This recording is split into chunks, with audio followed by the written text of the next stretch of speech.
अगर आप हमारे चैनल में नए हैं तो कृपया सब्सक्राइब करें। इससे आपको हमारी नई वीडियो की जानकारी मिलेगी और आप हमारे साथ जुड़े रहेंगे। अरे ये क्या रजनी, तू ये बाजार से फिर से बासी सब्जियां उठाकर ले आई। अरे हमें ऐसी सब्जियां खिलाकर जल्दी मारने का इरादा है क्या? अब तो भगवान ही बचाए हमें। क्या माँ जी, आपको तो बस मुझसे लड़ने का बहाना चाहिए।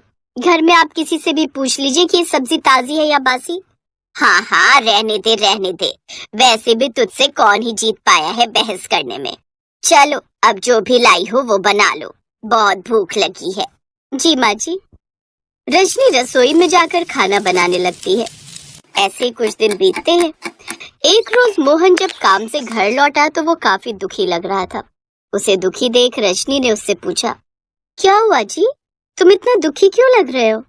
अब क्या बताऊं रजनी, तुम जानती हो अपने जिस दोस्त के पास मैंने कमेटी के पैसे डाले थे वो सब पैसे लेकर भाग गया। मेरा तो दिमाग चकरा रहा है। मैंने तो अपने जीवन भर की कमाई उसमें ही लगा दी थी। पुलिस में रिपोर्ट लिखवा तो दी है, लेकिन अगर वो नहीं मिला तो हम सब तो तबाह हो जाएंगे। वो कमेटी के पैसे तो हमने निशा यानी कि ननद जी की शादी के लिए जोड़ कर रखे थे। 4 महीने बाद उसकी शादी है। अगर पैसे नहीं मिले तो निशा की शादी टूट जाएगी और पूरे गांव में बदनामी होगी, वो अलग। यही चिंता तो मुझे भी सताए जा रही है। उनकी ये सारी बातें रजनी की सास सरला सुन लेती है। हाय, ये क्या हो गया? ये सब ना इस कलमुही की वजह से हुआ है। इसी ने तुम्हें वो कमेटी डालने के लिए कहा था। बड़ा कहती थी उससे पैसा बढ़कर मिलेगा। अब हो गया ना सब सत्यानाश। हाय, अब क्या होगा मेरी बेटी का? मेरी बेटी की बारात तो दरवाजे से लौट जाएगी और मेरी बेटी बिन ब्याही कुंवारी रह जाएगी। हो माँ, थोड़ा हौसला रखो, मैं खुद भी काफी दुखी हूँ। ऐसे ही कई दिन बीते, लेकिन उस आदमी का कुछ पता नहीं चला और ना ही मोहन की इतनी आमदनी थी कि वो घर खर्च के साथ साथ 3 महीने में भी अच्छी बचत कर सके अपनी बहन की शादी के लिए। फिर एक दिन, मुझे तो नहीं लगता अब इतनी जल्दी पैसों का इंतजाम हो पाएगा। अब तो एक ही रास्ता है, घर बेच दो। कि आप क्या कह रही हैं माँ जी? घर बेच दिया तो हम रहेंगे कहाँ पर? तो कोई सोने की खदान तो अब मिलने से रही। इसके अलावा तो अब मुझे कोई और चारा नजर भी नहीं आ रहा। देखो, इतना अच्छा रिश्ता मिला है अपनी निशा के लिए और मैं नहीं चाहती कि इतना अच्छा रिश्ता हाथ से जाए। सरला का डर भी सही था। लड़का बैंक में था और अच्छा कमाता था। वो जानती थी कि ऐसा लड़का इतनी आसानी से फिर नहीं मिलेगा। लेकिन रजनी भी ये बात अच्छे से जानती थी कि अगर घर चला गया तो उन लोगों की फुटपाथ पर रहने की नौबत आ जाएगी। अगले दिन रजनी सब्जी लेने मंडी गई तो उसने देखा एक ठेले पर एक औरत बासी सब्जियां बहुत ही सस्ते में बेच रही थी। रजनी उसके पास गई। बहन, ये सब्जी तो आप बड़े सस्ते भाव में बेच रही हो। क्या करूं बहन, पति का साया सर से उठ गया है। घर में 2 छोटे बच्चे हैं, वो भूखे हैं। आज कुछ सरकार से मिले राशन का सामान बेचकर ये सब्जियां खरीदी हैं और 4-5 रुपए के मुनाफे में बेच रही हूँ। ज्यादा कमाई तो नहीं होगी, लेकिन पेट भरने लायक पैसे तो आ ही जाएंगे। मुझे कुछ पैसे चाहिए जी, मैं भी बाजार में जाकर सब्जियां बेचूंगी। आज जब मैंने बाजार में देखा कि एक औरत सब्जियां बेचकर जब अपना घर चला सकती है, तो मैं अपनी ननद के ब्याह के लिए पैसे क्यों नहीं जोड़ सकती? क्या सब्जियां? हे राम, अब ये हमारी नाक कटवा कर ही मानेगी। कोई क्या कहेगा कि कैसी मजबूरी आन पड़ी। वो लोग बातें कर ही रहे थे कि तभी उनके पड़ोस में रहने वाली सुलोचना देवी वहां आई। कैसी हो सरला? वो मैं अपने बेटे के साथ अब शहर जा रही हूँ। अब तबीयत ठीक नहीं रहती। मैंने अपने खेत में कुछ सब्जियां उगाई थी, लेकिन अभी वो छोटी छोटी हैं। इसलिए मैं चाहती हूँ कि रजनी उनकी देखभाल करे और उन्हें बेचकर अपना काम शुरू करे। अब हम तो शहर में रहेंगे, इसलिए पीछे से खेत बंजर ना हो जाए, इसलिए तुम लोग उस पर तब तक कुछ न कुछ खेती कर लेना। रजनी को तो मानो कोई मन की मुराद पूरी हो गई हो। उसने अब सुलोचना के खेत में सब्जियों को पानी देना शुरू किया। फिर 2 दिन बाद एक पुराना सा ठेला लेकर उस पर वो ताजी सब्जियां लेकर बाजार में निकल पड़ी। आइए आइए, ताजी ताजी सब्जियां लेकर जाइए, आइए आइए। ताजी ताजी सब्जियां देख ग्राहक उसके पास दौड़े चले आए। अरे वाह बहन जी, तुम्हारी सब्जियां तो बहुत ही ताजी और हरी भरी है। वैसे सरसों, पालक और गोभी किस भाव में दिया? आज हमारे काम का पहला दिन है, इसलिए आज सभी सब्जियों का दाम सिर्फ 30 रुपए किलो है। अरे वाह, सिर्फ 30 रुपए किलो। फिर तो मैं सारी सब्जियां खरीद लूंगी। पहले ही दिन उसकी अच्छी खासी कमाई हो गई। उसका खिलता चेहरा देख उसकी सास ने उसे ताना मारते हुए कहा, क्या बात है, आज तो ऐसे खुश हो रही है जैसे कोई खजाना हाथ लग गया हो। और इतनी जल्दी क्यों लौट आई? लगता है तेरी सारी सब्जियां बिक गई। हाँ माँ जी, सब सब्जियां बिक गई। अब आप देखना, निशा की शादी बड़े धूमधाम से होगी। अभी 2.5 महीने ही बचे हैं अपने पास। देखती हूँ तू कितना कमा लेगी। माँ जी, निशा की शादी पर कोई आंच ना आए, इसकी जिम्मेदारी हम सबकी है और मैं ऐसा बिल्कुल नहीं होने दूंगी। तभी निशा मुंह लटकाए हुए बाहर आई। ओफो, अब तू क्यों मुंह लटका कर घूम रही है? माँ, सूरज जी का फोन आया था। वो कह रहे थे कि बारात का इंतजाम बढ़िया से होना चाहिए, वो भी किसी एसी वाले होटल में। उनकी इस बात पर मैं कोई जवाब ही नहीं दे पाई। अब उनसे कैसे कहती कि भैया का सारा पैसा लेकर कोई भाग गया है और अब हम अच्छे से बारात का स्वागत नहीं कर पाएंगे। तुम घबराओ नहीं निशा, तुम उनसे कह देना कि बारात का इंतजाम अच्छे से हो जाएगा। वो चुपचाप वहाँ से चली गई। फिर घर के कामकाज में लगकर वो खेत पर काम करने चली गई। अगली सुबह वो फिर से जल्दी उठकर खेत में गई और उसमें से ताजी ताजी सब्जियां तोड़कर ठेले पर रखकर बाजार चली गई।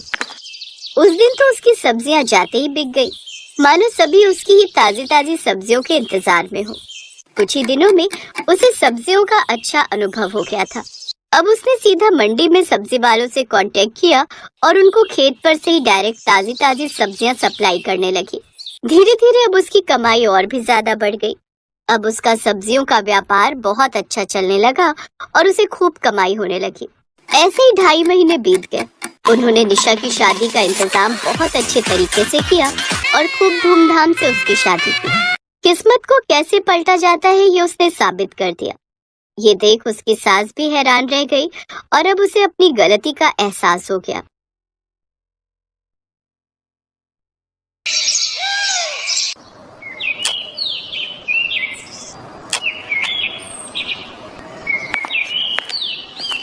सुनिए, अब थोड़ा रुक जाइए, आ जाइए, खाना खा लीजिए। अच्छा, अब क्या बनाया है आज खाने में? करारी भिंडी, आपको बहुत पसंद है ना? अरे राधिका, खुश कर दिया तुमने तो। क्या खुशबू है, मजा आ जाएगा आज तो खाने में। अब बस खुशी होते रहोगे या खाओगे भी? अब तुम भी आओ ना। नहीं, मैं बाद में खा लूंगी। अरे बाद में नहीं, आ जाओ मेरे साथ खाओ। श्याम की जिद पर राधिका ने भी खाना शुरू कर दिया। श्याम और राधिका की शादी को 5 साल हो गए थे। वो दोनों ही एक दूसरे से बहुत प्यार करते थे। श्याम एक किसान था और खेती बाड़ी करके अपना गुजारा करता था। श्याम दिन भर अपने खेत में काम करता और राधिका घर संभालती। खाना खाने के बाद राधिका श्याम को एकटक देखती रही। अरे अब क्या हो गया, ऐसे क्यों देख रही हो? देख रही हूँ कि आप दिन भर कितनी मेहनत करते हो और आपकी इस मेहनत का फल कोई और ही ले जाता है। अच्छा, वो सरपंच की बात कर रही हो? अब बात तो साफ है ना राधिका, कर्जा लिया है तो पाटना तो पड़ेगा ही ना। बोलो। मैं सरपंच की बात नहीं कर रही हूँ, मैं तो उस किशन की बात कर रही हूँ। सारा दिन मेहनत आप करते हो और सारा मुनाफा वो लेता है। अरे तो उसमें अब मैं क्या करूँ? खेती बाड़ी छोड़कर उस किशन की तरह सब्जी बेचने लग जाऊं क्या? हाँ, तो उसमें बुराई ही क्या है, और उसके लिए खेती छोड़ने की भी कोई जरूरत नहीं है। मैं तो बस ये कह रही हूँ कि जो सब्जी आप उगाते हो उसे आप खुद ही जाकर बेचा करो ना। अच्छा, और खेती बाड़ी कौन देखेगा? आप ही देखोगे, और जरूरत पड़ी तो मैं मदद कर दिया करूँगी। देखो, चाहे थोड़ी कम ही खेती कर लो, पर अपनी सब्जी आप खुद ही बेचो। मुझे एक बात बताओ जरा, इस बार वो किशन टमाटर कितने में लेकर गया आपसे? अब 50 किलो निकले थे, तो वही 5 रुपए के हिसाब से लेकर गया था वो। हे भगवान, आपको पता भी है कि बाजार में इस समय टमाटर का क्या भाव चल रहा है? वो आपके ही टमाटर पूरे 5 गुना महंगे बेच रहा है बाजार में। अरे पर मुझे नहीं आता ये दुकान चलाना। दुकान चलाने को कौन कह रहा है? बस आप अपनी सब्जी लेकर बाजार में बैठ जाओ, लोग अपने आप आएंगे आपके पास सब्जी खरीदने के लिए। अब ठीक है, इस बारे में हम बाद में बात करेंगे, अभी तुम घर जाओ। राधिका खाने का डिब्बा लेकर घर चली गई, लेकिन उसके जाने के बाद श्याम बहुत देर तक उसकी बात पर सोच विचार करता रहा। राधिका ने बात ठीक ही कही थी, पर तभी शाम को सरपंच सूरजमल का ख्याल आया, जो कि एक नंबर का खड़ूस और लालची आदमी था। दरअसल श्याम के पिता ने अपने बुरे वक्त में कई साल पहले सूरजमल से उधार लिया था, जिसके बदले में श्याम का आधा खेत सरपंच के पास अब तक गिरवी पड़ा हुआ था। श्याम उस खेत पर खेती नहीं कर सकता था, वहाँ सरपंच के लोग ही खेती करते थे। श्याम अपना खेत वापस तो पाना चाहता था, पर सरपंच से खेत छुड़वाने के लिए उसके पास पैसे नहीं थे। इसीलिए वो हर महीने किश्त के तौर पर एक रकम सरपंच को देता था। फिर अगले दिन, भैया कुछ पूछना था आपसे। हाँ भैया बताओ। मैं एक किसान हूँ, सोच रहा हूँ कि कल से मैं भी अपनी सब्जियां यहीं बेचने लगूं खुद से। हाँ हाँ बढ़िया विचार है, पर इसके लिए तुम्हें सरपंच जी से पूछना पड़ेगा और उन्हें यहाँ का टैक्स भी देना पड़ेगा। टैक्स? पर वो किस लिए? अरे ये जो तुम पूरा चबूतरा देख रहे हो ना, जिस पर सब लोग सामान बेच रहे हैं, असल में ये सरपंच के खेत पर बना हुआ है और ये चबूतरा भी उसी ने बनवाया है। हमारी मजबूरी है, इसीलिए हम सबको यहीं बैठना पड़ता है। रोज के 50 रुपए देने पड़ते हैं उस सरपंच को, और अगर ये पैसे नहीं दिए तो उसके लठैत आकर मारपीट पर उतारू हो जाते हैं। अरे ये तो बड़ी नाइंसाफी है भैया। है तो सही, पर क्या कर सकते हैं, अब जो है मैंने तुम्हें बता दिया। श्याम मुरझाया हुआ चेहरा लेकर अपने घर चला आया। उसने राधिका को सारी बात बता दी। राधिका ने कुछ देर अपना दिमाग लड़ाया और फिर, सुनो, मेरे पास एक तरीका है। अब क्या? बोलो तो। हमारे गांव के सबसे नजदीक का गांव है बिशनपुरा। आप वहां जाकर भी तो अपनी सब्जियां बेच सकते हो। वहां ये सब चक्कर नहीं है। मेरी एक सहेली रहती है वहाँ, उसका पति गोलगप्पे का ठेला लगाता है, उसे तो कोई टैक्स नहीं देना पड़ता। अच्छा, अगर ऐसा है तब तो ये सही रहेगा, लेकिन एक समस्या है, बिशनपुरा तक जाने के लिए कोई सड़क नहीं है, तो मैं रोज वहाँ जाऊंगा कैसे? सड़क नहीं है पर नदी तो है ना। देखो, जिस नदी के किनारे हमारे गांव बसा है, बिशनपुरा भी तो उसी नदी के दूसरे छोर पर बसा है। अब बस आपको एक नाव बनानी पड़ेगी वहां तक जाने के लिए, उसे चलाने में भी कोई खर्चा नहीं। श्याम को राधिका की बात भा गई। अगले ही दिन श्याम ने अपनी जमा पूंजी से मोटी रकम खर्च कर गांव के बढ़ई से एक बढ़िया नाव बनवा ली और फिर वो उस नाव को नदी में लेकर गया। उस दिन राधिका और श्याम बहुत देर तक नाव में नदी की सैर करते रहे। श्याम नाव चलाकर उसे बिशनपुरा तक घुमा लाया। राधिका ने देखा कि वहाँ राशन वगैरह की दुकानें तो थी, पर सब्जी की दुकानें बहुत ही कम थी, और ये देखकर श्याम और राधिका की अच्छी कमाई की उम्मीद और बढ़ गई। अगले दिन से ही श्याम अपनी नाव से सब्जियां लेकर बिशनपुरा जाने लगा। वो वहाँ जाता और सब्जी बेचता। बिशनपुरा के लोगों को भी उसकी सब्जियां पसंद आई, क्योंकि सीधे खेत से लाने की वजह से वो सब्जियां बहुत ताजी रहती थी। साथ ही श्याम सब्जियों के वाजिब दाम ही लेता था। तो इस तरह राधिका और श्याम के दिन बहुरने लगे। फिर कुछ दिनों के बाद, राम राम सरपंच जी। आ गया तू श्यामू? जी मालिक। सुना है आजकल बड़े नोट छाप रहा है। कहाँ सरपंच जी, बस 2 पैसे बच जाते हैं। मालिक, ये इस महीने की किस्त है। मैं चलता हूँ, मुझे थोड़ी जल्दी है। अरे रुक तो सही, कहाँ की जल्दी है? वैसे दिमाग तो खूब लगाया तूने, टैक्स नहीं दिया। चल कोई बात नहीं, पर अपना उधार तो चुका भाई, जो तेरे बाप ने मुझसे लिया था। अब चुका तो रहा हूँ सरपंच जी, हर महीने किस्त देकर जाता तो हूँ आपको। देख, अब बहुत हुआ, या तो तू मेरे पूरे पैसे एक साथ लौटा, वरना अपना खेत मेरे नाम कर दे, समझा? पर सरपंच जी, परवर कुछ नहीं, 3 दिन का वक्त दिया है तुझे, जा जाकर पैसों का इंतजाम कर, वरना अपना खेत भूल जा, समझा? असल में सूरजमल श्याम से चिढ़ गया था। उसे इस बात से तकलीफ थी कि श्याम उसके बाजार में सब्जी क्यों नहीं बेच रहा है, इसीलिए अब वो उसे परेशान कर रहा था। उधर श्याम को जब कोई उपाय नहीं सूझा तो उसने तय कर लिया कि वो आधा गिरवी रखा खेत सरपंच के नाम ही कर देगा। अगले दिन बहुत भारी मन से श्याम सरपंच के पास पहुंचा। हाँ बता, फिर क्या सोचा तूने? सरपंच जी, इतनी बड़ी रकम तो मैं चुका नहीं पाऊंगा, आप मुझे ले चलिए कचहरी, मैं जमीन आपके नाम ही कर दूंगा। वैसे उधार निकाल कर उसमें से कुछ पैसे बचेंगे क्या? क्यों, बस उधार ही चुकाएगा क्या? मेरा ब्याज वो कौन देगा है? ठीक है सरपंच जी, मैं कल सुबह आ जाऊंगा आपके पास, चलेंगे फिर कचहरी। उस रात श्याम को एक पल के लिए नींद नहीं आई, क्योंकि उसका आधा खेत उसके हाथों से निकल रहा था और अपना खेत बचाने के लिए फिलहाल उसके पास कोई तरीका नहीं था। तभी आधी रात को उसे बादलों के बहुत तेज गरजने की आवाज सुनाई दी। कुछ ही देर में झमाझम बारिश होने लगी। बारिश बहुत तेज थी।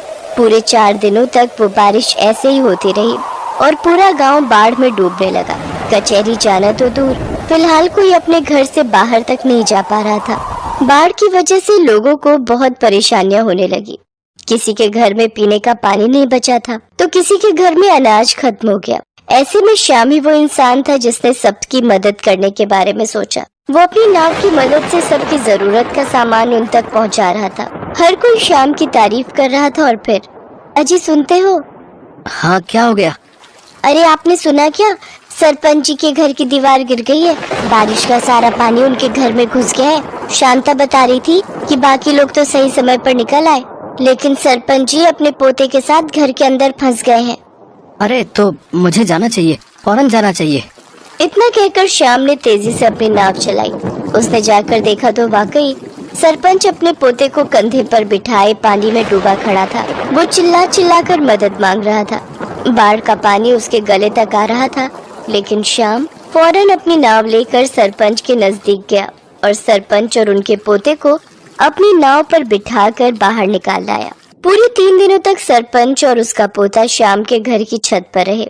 जब पानी का स्तर कुछ कम हुआ तो श्याम ने सरपंच से कहा, सरपंच जी, अब रास्ते खुल गए हैं तो कचहरी चलें। बस करो श्याम, मेरी आंखें खुल गई हैं भाई। मैंने तुम्हें और तुम्हारे बाबा को बहुत परेशान किया, पर फिर भी तुमने मेरी और मेरे पोते की जान बचाई। मुझे माफ कर दो। और रही बात उस खेत की, तो वो हमेशा से तुम्हारा था और आगे भी तुम्हारा ही रहेगा। और हाँ, एक बात और, तुम्हें अब गांव में जहां और जैसे सब्जी बेचनी है तुम बेच सकते हो, वो भी बिना किसी टैक्स के। सरपंच की बात सुनकर श्याम और राधिका खुशी से मुस्कुराने लगे।